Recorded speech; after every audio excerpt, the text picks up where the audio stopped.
too well, I do remember the pain that was inflicted upon my starving family the night we were evicted, and how I cursed that landlord and the bailiffs that he'd sent to throw us out that winter's night because we hadn't paid our rent. And I do recall their answer when my father asked to stay and made a solemn promise. The rent he'd try to pay, but no, they had their orders, and they had sworn an oath. Pay your rent.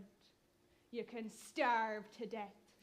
When you're poor, you can't have both. And I still can see my father's tears, for inside his heart he knew those cruel words that bailiff spoke. Alas, were harsh, but true. For the little money that we had was needed to buy bread. What good's a roof to cover you if you're hungry going to bed? And so the man who did so much for us had to make that bitter choice. I still can feel the sadness in his frightened, trembling voice. But oh no, they had no time to listen to my pregnant mother's pleas. Don't throw us out. Don't throw us out. She begged them on her knees. For the night is cold and wicked, please. Let us stay till morn. At least for the children's sake, and my little child, unborn. But you spared no thought for us little ones, without shoes upon our feet, as they exercised their power, and left us on the street.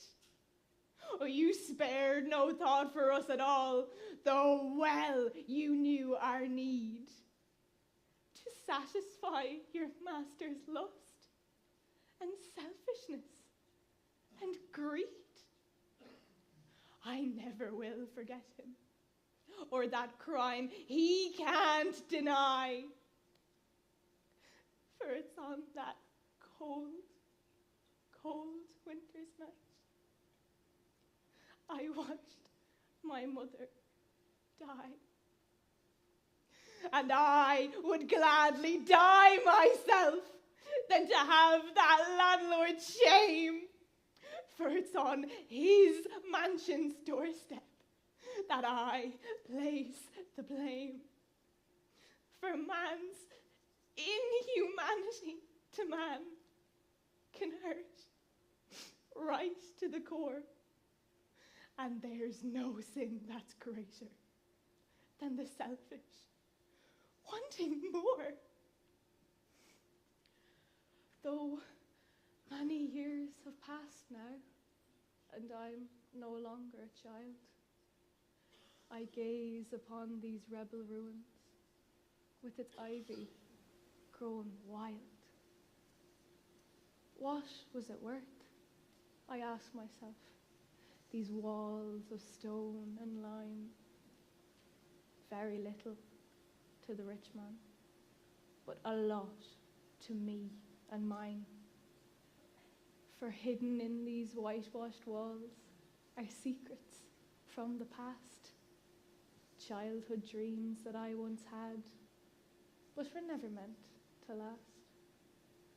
Now, if it be God's wishes, and he allows me to grow old, I pray he keeps a watchful eye over the homeless and the cold. And I pray for his forgiveness, that he might understand my state. And maybe, in his mercy, he'll lead me through those gates. For it's there I'll see my mother, who died amidst the snow, and cradled in her feeble arms the child I did not know. Gur míle maith agat.